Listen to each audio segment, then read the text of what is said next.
तेल का खेल, कौन पास कौन फेल, आम आदमी पर मार, महंगाई से हाहाकार। 80-90 पूरे 100 करता हुआ पेट्रोल शतक का आंकड़ा भी पार कर चुका है। किचन का बजट ऐसा गड़बड़ाया कि हिसाब किताब करने वालों के हाथ पांव फूले जा रहे हैं।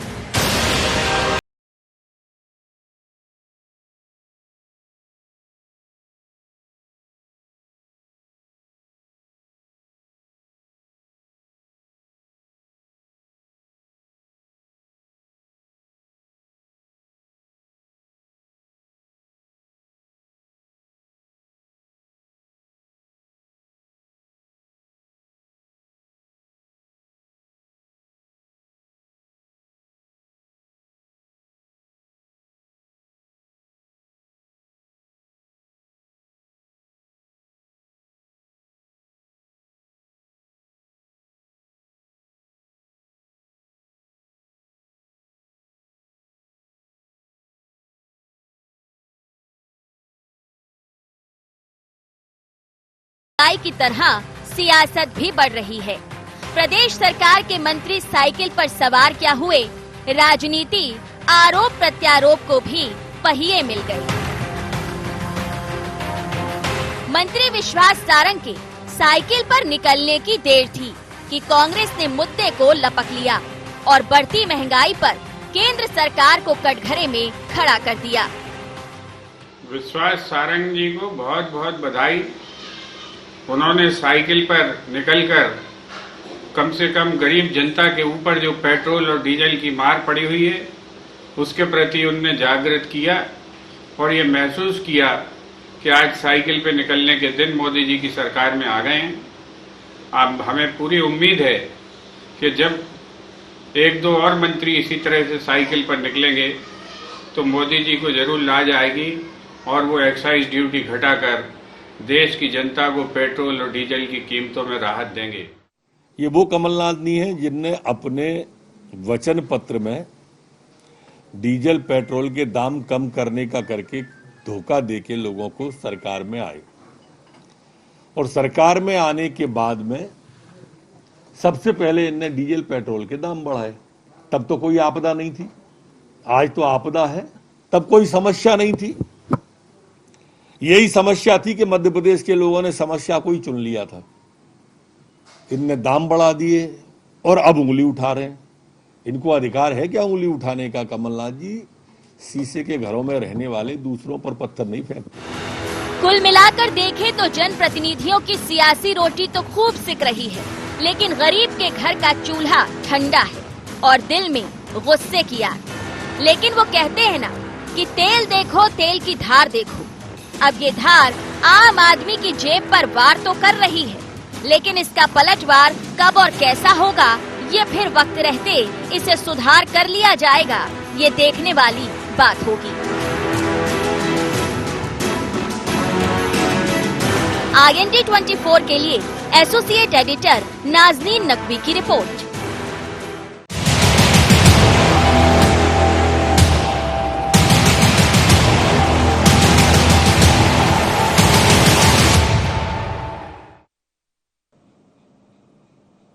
महामारी में महंगाई, जी हां, इन दिनों आम जनता इसका बोझ ढो रही है और परेशान हो रही है और सोच रही है कि आखिर ऐसा क्यों हो रहा है। क्योंकि एक तरफ इस महामारी के कहर से बचाने की कोशिश की जा रही है, लेकिन दूसरी तरफ जिन लोगों का रोजगार छिन गया उन्हें घर चलाना भी मुश्किल हो रहा है। आप देख रहे हैं IND स्पेशल, आपके साथ मैं हूं नाजनीन नकवी। इस विषय पे आज हम बात करेंगे और सबसे पहले मेहमानों को जोड़ेंगे और समझेंगे कि आखिर महंगाई क्यों बढ़ती जा रही है। क्या वाकई इसमें सरकार जो है वो मौन बैठी है या फिर जानबूझकर जनता पर बोझ बढ़ाया जा रहा है। हमारे साथ इस वक्त राजेंद्र कोठारी जुड़ रहे हैं, बाजार विशेषज्ञ हैं, साथ ही विवेक साहू हैं और उनसे हम समझने की कोशिश करेंगे कि आखिर महंगाई क्यों इस कदर हावी होती जा रही है। सबसे पहले विवेक जी, आपसे समझना चाहेंगे बाजार क्या कह रहा है इस महंगाई को देखते हुए।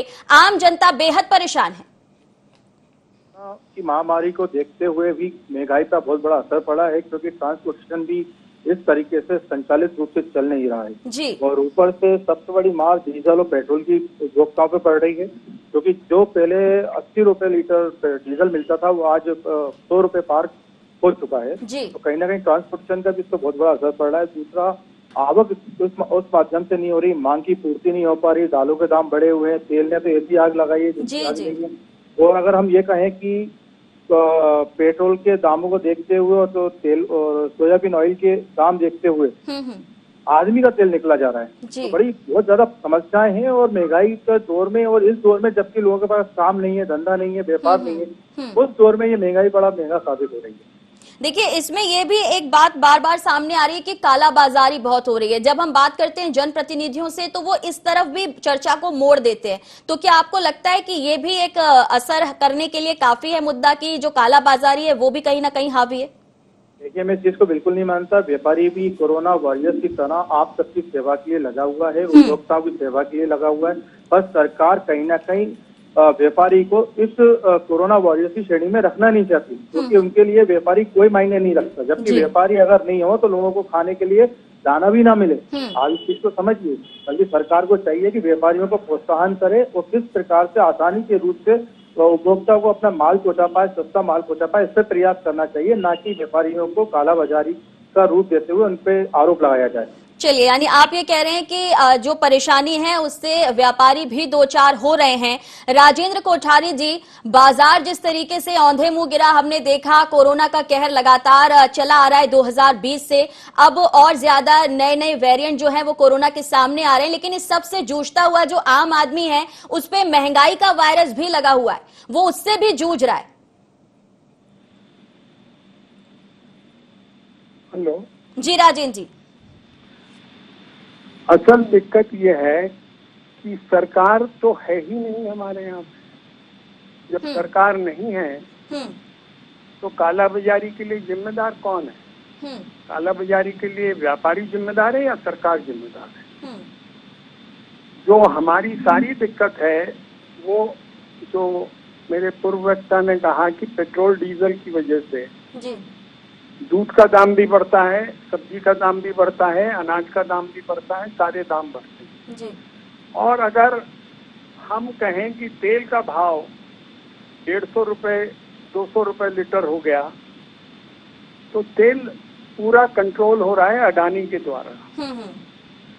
और जब एक बड़ा व्यापारी भाव बढ़ा देता है तो छोटे क्रशर भी उसी तरह से भाव बढ़ाते हैं। तो जो हमारी सारी परेशानी है कि जो हमारे अंधभक्त हैं, मेरे भी कुछ मित्र हैं जो कहते हैं पेट्रोल 200 रुपए लीटर हो जाए, क्या चिंता है? मैं उनसे पूछता हूँ कि भैया पैसे कहाँ से दोगे? तो पैसे देने के लिए तो पैसे हैं ही नहीं। तो हमारी सारी समस्या जो है अंधभक्तों की है और सरकार नहीं है, जिसे हम आप ये कह रहे हैं कि सरकार नहीं है। आपने इस विषय को थोड़ा अलग दिशा में मोड़ दिया है। मैं जोड़ना चाहूंगी चर्चा में मध्य प्रदेश बीजेपी से उपाध्यक्ष हैं चिंतामणि मालवीय जी हमारे साथ जुड़ गए हैं। चिंतामणि जी, राजेंद्र कोठारी जी की बात पर आप क्या जवाब देना चाहेंगे? वो कह रहे हैं कि सरकार को जनता की चिंता ही नहीं है। देखिए, राजेंद्र कोठारी जी विद्वान व्यक्ति हैं, लेकिन मुझे लगता है पूर्वाग्रह से ग्रसित हैं। केवल एक व्यापारी का नाम बता रहे हैं। देखिए, अगर ऐसा ही है तो मुझे बताइए कि राजस्थान सरकार क्यों कम नहीं कर देती, महाराष्ट्र सरकार क्यों कम नहीं कर देती, पंजाब सरकार क्यों कम नहीं कर देती? तो सवाल ये है कि ये अपनी गिरबान में नहीं झांकना चाहते। ये कांग्रेस की सरकारों पर प्रश्न नहीं उठाते हैं। केवल यहाँ इतना है, महंगा है। भाई, आप ही की सरकार थी जिन्होंने बाजार के हवाले किया था। मनमोहन सिंह का निर्णय है, और अगर बाजार के हवाले किया था तो फिर बाजार तय करेगा, इसमें सरकार दोषी कहाँ? तो इसलिए केवल सरकार के इसमें चूंकि इनके पास कोई लेकिन बात नहीं है। चिंतामणि जी, आरोप प्रत्यारोप के लिए चर्चा करने से कोई फायदा नहीं है। हम ये यहाँ पे समझने की कोशिश कर रहे हैं कि आखिर बेतहाशा दाम क्यों बढ़ते जा रहे हैं, जबकि अगर अंतर्राष्ट्रीय बाजार की बात करें वहां पर दाम घट रहे हैं, कच्चे तेल की कीमतें कम हो रही हैं। अब कांग्रेस ये भी कह रही है कि आप ये भी झूठ फैला रहे हैं कि वहां पर भी दाम बढ़ रहे हैं। तो ये आरोप प्रत्यारोप से आम जनता क्या समझे? उसकी जेब पर तो असर पड़ रहा है, और आप केंद्र में हैं, जहां जहां आपकी सरकारें राज्य में वहां पर भी कीमतें हैं। कांग्रेस से भी सवाल होगा क्योंकि वहां पर भी कोई आदमी को राहत नहीं है। स्वाभाविक रूप से देखिए, हमें ये तो लंबा सोचना होगा। अगर आप नीतिगत बात करेंगे, सैद्धांतिक बात करेंगे, तो हमें यही कहना होगा कि हमें भविष्य की योजनाएं बनानी पड़ेगी। हमें जो ग्रीन ऊर्जा है उस तक जाना पड़ेगा, ग्रीन एनर्जी की तरफ। हमको सोलर प्लांट की तरफ जाना पड़ेगा, हमें पवन चक्की की तरफ जाना पड़ेगा, हमें अपने संसाधन करने होंगे। बहुत ज्यादा हम पेट्रोल डीजल हमारी जो भाई क्यों बैटरी वाहनों पर हम अभी तक नहीं आ पाए, तो ये केवल किसी सरकार का दोष नहीं है, ये तो एक लंबी योजना है। जब तो यानी हम अब बैटरी पर केंद्र निर्भर सरकार होंगे, उज्ज्वला उतनी योजना हमारी को ऊर्जा की बंद करके आवश्यकता कम होगी। सोलर कोई ऐसी इस तरह की कोई योजना लाने की तैयारी आप करेंगे? क्योंकि आप निश्चित रूप से नीतियां देखिए, बदलने की भारत- बात कर रहे हैं, क्योंकि वो सिलेंडर तो कभी दोबारा रिफिल हो नहीं सके, क्योंकि अब तो सिलेंडर भराना आम आदमी के लिए भी मुश्किल हो रहा है, लगातार दाम बढ़े वहां भी। ठीक है, लेकिन सब्सिडी भी है, वैसा तो नहीं है कि केवल दाम बढ़े हैं। और सर, सब्सिडी सब्सिडी के नाम पे तो मजाक हो रहा है। आप सब्सिडी, कौन सी सब्सिडी की बात कर रहे हैं? एक बार कह दिया जाता है देश हित में आप सब्सिडी छोड़ दीजिए, एक बड़ा जो तबका है वो देश के लिए खड़ा हो जाता है, सब्सिडी भी छोड़ देता है।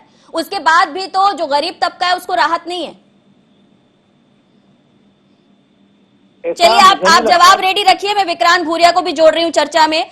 कांग्रेस से है, हमारे साथ जुड़ रहे हैं। विक्रांत जी, क्या कहना चाहेंगे? नीतियां बदलने की जरूरत है, ये कहना है चिंतामणि जी का। मेरा कहना है नीतियां नहीं, सरकार बदलना पड़ेगी, तभी ये नीयत बदलेगी। क्योंकि ये जो सरकार है, इनका किसी तरह से गरीब तबके से, मध्यम वर्ग तबकों से पूरी तरह से जो जुड़ाव था वो कट गया है। और ये हकीकत बात है कि आज ये जिस तरह की महंगाई का दौर चल रहा है, ये महंगाई से कम और चोरी ज्यादा लग रही है सरकार की, और बिचौलियों और जितने भी मुनाफाखोर हैं उनके बीच में ये ज्यादा साठगांठ लगती है। क्योंकि एक सीधा मेरा सवाल है, आमतौर पर जब महंगाई बढ़ती है तो जो मार्केट होता है उसमें कोई भी आपका उत्पादन होता है वो पूरी तरह से गायब हो जाता है, तब उसकी महंगाई, उसकी आपूर्ति नहीं हो पाती, तो ये आपकी प्राइसेस बढ़ाते हैं। पर पहली बार ऐसा हो रहा है कि किसी भी चीज की मार्केट में कमी नहीं है, फिर भी महंगाई इतनी ज्यादा बढ़ रही है। इसमें सीधे सरकार की जो नीतियां हैं वो पूरी तरह से स्पष्ट हो गई हैं, और जनता को जो राहत मिलना चाहिए, क्योंकि ये एक तरह का सरकार ने आंसू बम फोड़ दिया जनता पर, जो कोई भी ऐसा तबका नहीं बचा जिसकी आंखों से आंसू नहीं निकल गया होगा। आपने आंसू पोंछे, सीधे आपने आंसू पोंछे। ये आंसू राजस्थान में भी बह रहे हैं, पंजाब में भी बह रहे हैं, वहां पर भी आंसू पोंछने के लिए कांग्रेस नहीं दिख रही है।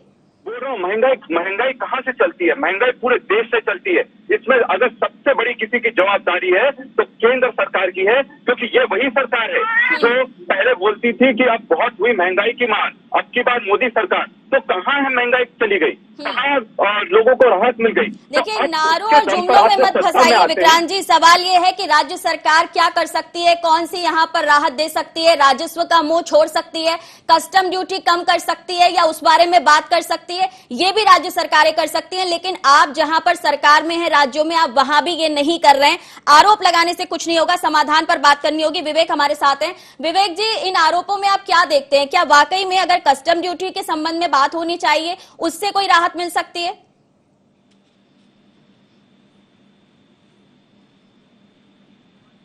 विवेक जी, सुन पा रहे हैं? राजेंद्र कोठारी जी, यही सवाल मेरा आपसे।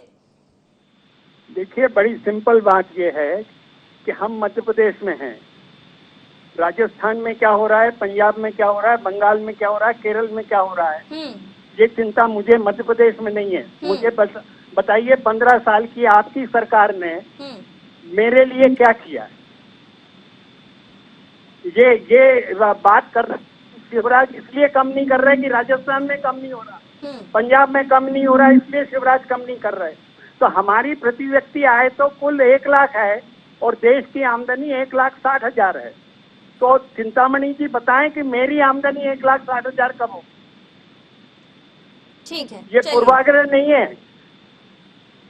ठीक है, आपकी तरफ जो सवाल छोड़ा गया था उसका आप जवाब दे रहे हैं। क्या कहना चाहेंगे मालवीय जी? सिंचाई का रकबा बढ़ा है तो ये शिवराज जी की सरकार में बढ़ा है, और केवल सिंचाई की बात नहीं, सबसे अधिक उत्पादन हुआ है तो शिवराज जी की सरकार में हुआ है।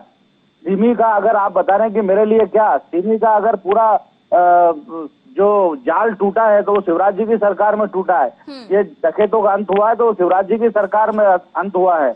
और प्रदेश में कानून व्यवस्था का राज है। आप जरा दिग्विजय सिंह की सरकार को देखिए और अब तुलना कीजिए तो आपको लगेगा कि शिवराज जी ने क्या किया। देखिए अब इस ये तरीके से नहीं होता बात करेंगे सरकार तो के। फिर आप बिजली, सड़कों की हालत सुधरी, गड्ढे थे, अब चकाचक सड़कें हैं। विषय मत बदलिए, विषय हम सिर्फ यहीं तक सीमित रखना चाहते हैं कि पेट्रोल और डीजल से तो आम जनता जूझ रही थी, लेकिन मालवीय जी अब खाने के तेल के दाम भी जो हैं वो आसमान छू रहे हैं। पेट्रोल से भी कहीं ज्यादा दुगनी कीमत पर खाने का तेल बिक रहा है। देखिए क्या है, पूरे देश में लॉकडाउन है, परिस्थितियां विशेष है, जैसे ही स्थितियां सामान्य होगी ये भी नीचे आएगा। और ये फौरी है, थोड़े समय का है, हो सकता है 8 दिन में 10 दिन में केवल 1-2 चीजों के दाम बढ़े। ये ठीक है कि थोड़ा तेल वेल का दाम थोड़ा बढ़ा है, लेकिन ऐसा नहीं है कि ये वैसे ही रहेगा। जैसे स्थितियां सामान्य होगी, जब परिस्थितियां विशेष हो तो परिणाम देखिए विशेष आते मालवीय जी, हैं। हो सकता है कि आप और कभी राशन लेने ना जाते हो सकता है कि आप कभी पेट्रोल फिल कराने ना जाते हो, इसलिए आप ये कह रहे हैं कि अभी ऐसा हुआ है। लेकिन अगर हम देखें 2020 से लगातार इसमें इजाफा होता ही गया। और एक दूसरा सवाल मैं आपसे पूछ लेती हूँ कि जब विधानसभा चुनाव थे, जब बंगाल सामने था, जब बाकी जगह विधानसभा चुनाव हो रहे थे, तब क्यों कीमतें रुक गई थी? तब क्या कोरोना रुक गया था? बिल्कुल नहीं रुका था। देखिए बाजार पर सरकार का नियंत्रण नहीं है, लेकिन उस समय भी कम नहीं हुआ था। अगर ऐसा होता तो सरकार कम कर देती। अगर सरकार के हाथ में होता, सरकार उस समय 20 रुपए कम कर सकती थी, लेकिन सरकार के हाथ में नहीं है। तो इसलिए ये आरोप रखना कि सरकार इसमें कुछ करे, ये तो मनमोहन सिंह जी करके गए हैं। तो सारी जिम्मेदारी मनमोहन सिंह की। जब सरकार का नियंत्रण था तो हम सरकार से सवाल करते थे, अब नहीं है। तो क्या ये नीतियां बदली नहीं जा सकती? जो हुआ उसे बदला नहीं जा सकता? नहीं, देखिए 7 साल हो गए मोदी सरकार को, अभी तक हम मनमोहन जी ने जो किया उस पर ही क्यों बात कर रहे हैं?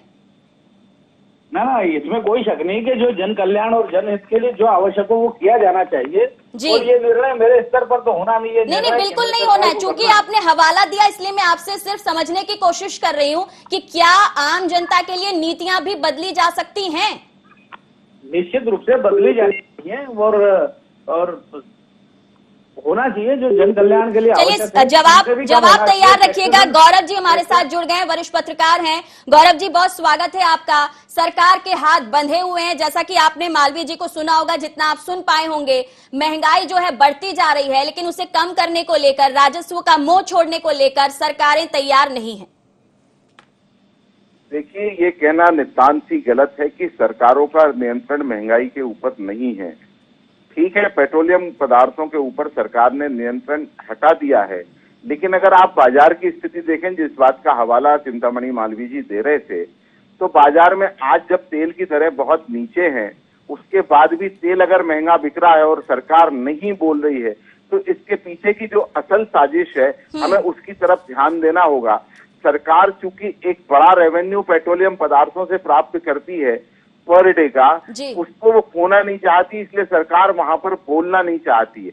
एक तरफ तो सरकारी कंपनियों को वो रोक नहीं रही है कि तेल महंगा करे, और दूसरी तरफ निजी कंपनियों को तेल निकालने के नाम पर जो सब्सिडी देती है वो भरपूर देती जा रही है। आप चाहे अडानी के पेट्रोलियम उसको देखें या अंबानी को देखें, दोनों को बड़ी सब्सिडी दी गई है।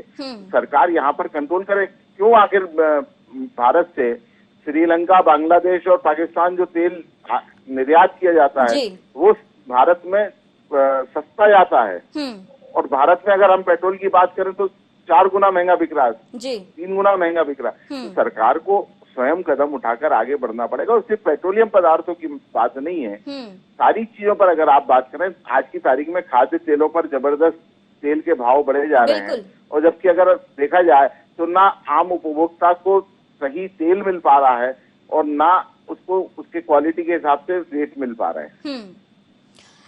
विक्रांत जी, क्या लगता है आपको इसमें, अगर हम बात करें कि विपक्ष की भूमिका को लेकर जिस तरीके से आप तैयारी कर रहे हैं कि आप महंगाई के खिलाफ भी, महामारी के खिलाफ भी आप कैंपेन चलाने वाले हैं, उस कैंपेन से आपको लगता है कि जनता को राहत मिलेगी? देखिए, विपक्ष के रूप में ये हमारी जवाबदारी बनती है कि अगर सरकार कोई गलत चीज कर रही है तो उस पर जनता की आवाज बने, क्योंकि अगर हम ही बात नहीं करेंगे तो हमें राजनीति में आने का क्या मतलब रह गया। और सीधे सीधे ये बात है कि यहाँ पर मैं बताना चाहूंगा, ये महंगाई के दौर में अगर मान लीजिए कि अगर फायदा नीचे जो किसान है उसको मिल रहा होता, जो उत्पादन कर रहा है उसको मिल रहा होता। ऐसा बिल्कुल नहीं है। न वो तो अमीर हो गए होते जो बीच के मुनाफाखोर हैं, बड़े बड़े उद्योगपति हैं, उन्हीं को सिर्फ मुनाफा मिल रहा है। और इनकी जो सरकार है पूरी तरह से हर बार बस आपको ढकोसले में बोलेगी कि अब कम होने वाले हैं दाम, अब कम होने वाले हैं, पर दाम बिल्कुल कम नहीं कर रही है। इसलिए जो आंदोलन हम चालू करने वाले हैं, जनता के घर घर तक जाएंगे, उन्हें बताएंगे कि किस तरह से सिलेंडर के दाम पर ये कमीशन खाते हैं सरकार, किस तरह से पेट्रोल डीजल के दाम पर ये कमीशन खाते हैं, किस तरह से जो सामान्य चीनी होती है, तेल होता है, उस पर ये कमीशन खा रहे हैं और ये टैक्स बढ़ाते जा रहे हैं। और जीएसटी, बिल्कुल जीएसटी में जब ये लेकर आए थे, उन्होंने एक चीज कही थी कि वन नेशन वन टैक्स का। अब जीएसटी तो छोड़िए, इतने ज्यादा टैक्स लगा दिए हैं कि आम जनता को वैसे ही आप नौकरी चलिए नहीं दे ठीक पा है, रहे हैं। राजन और कोठारी जी मेरे साथ हैं, बाजार विशेषज्ञ हैं। राजन जी, एक तो टैक्स की मार है, महंगाई की मार है, और उसके बाद भी सरकार का ये कहना कि उनके हाथ में कुछ नहीं है, कितना जायज?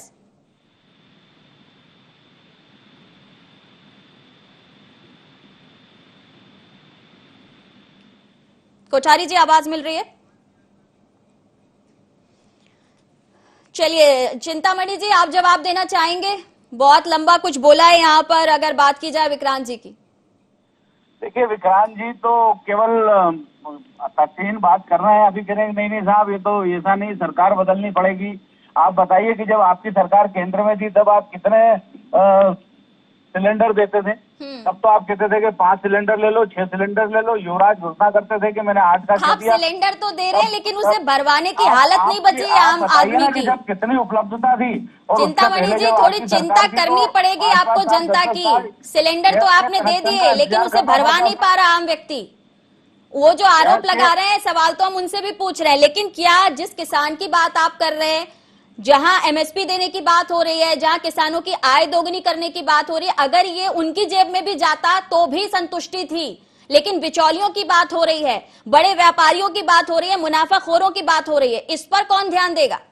देखिए, ये कांग्रेस का पाखंड है। ये बात बिचौलियों की, मुनाफाखोरों की करते हैं, लेकिन जब सरकार में रहते हैं तो सबसे ज्यादा इन्हीं की सरकारों में इस तरह के बिचौलिए, इन्हीं इस तरह के व्यापारी, इस तरह के लोग, इस तरह के जमाखोर, वो सब विकसित होते हैं। तो ये वास्तव में इनकी कथनी करने का अंतर है। जब ये नहीं होते हैं तब इस तरह की बातें करने लगते हैं। लेकिन जो भी शासन संबंधी बुराइयां हैं वो बस कांग्रेस की सरकारों में आई है। तो इसलिए तो अभी आप ये कह रहे हैं अभी सब कुछ बढ़िया चल रहा है, अभी कोई परेशानी नहीं है, या ये परेशानी दूर हो जाएगी जल्दी? नहीं, ये तो तय तुलना से करना पड़ेगा। ये ऐसा नहीं होता है कि सब कुछ, सबका इंडिविजुअल है। किसी को क्या अच्छा लगता है, किसी को किन परिस्थितियों में ठीक लगता है, इसलिए कोई सामान्यीकरण किसी चीज का नहीं हो सकता कि ये अब सब अच्छा लग रहा है तो सभी को अच्छा लग रहा है। चिंतामणि जी देखिए, आम आदमी हो, बड़ा आदमी हो, व्यापारी हो, डॉक्टर हो, कोई भी हो, खाने के लिए रोटी ही खाएगा, और ये किसी का व्यक्तिगत अलग अलग फैसला नहीं हो सकता। खाने के लिए रोटी की जरूरत है, खाद्य पदार्थों की कीमतें बढ़ रही हैं, इससे आप इंकार नहीं कर सकते, सब्जियों के रेट भी बढ़ रहे हैं, तो यहाँ पर परेशानी हर किसी की एक ही है। वरिष्ठ पत्रकार मेरे साथ हैं, क्या लगता है सर, चिंतामणि जी कह रहे हैं कि अलग अलग यहाँ पर व्यक्तिगत है और सबको संतुष्ट नहीं कर सकते? तरीके की बात की जाएगी तो इन्हें वाकई में सत्ता में रहने का अधिकार नहीं है। आप सत्ता में हैं और सत्ता में रहने के बाद अगर आम जनता की वाजिब परेशानियों को दूर करने का काम नहीं कर सकते हैं, कदम नहीं उठा सकते हैं और इस तरीके की बयानबाजी करते हैं, तो ये घोर ही शर्मनाक है।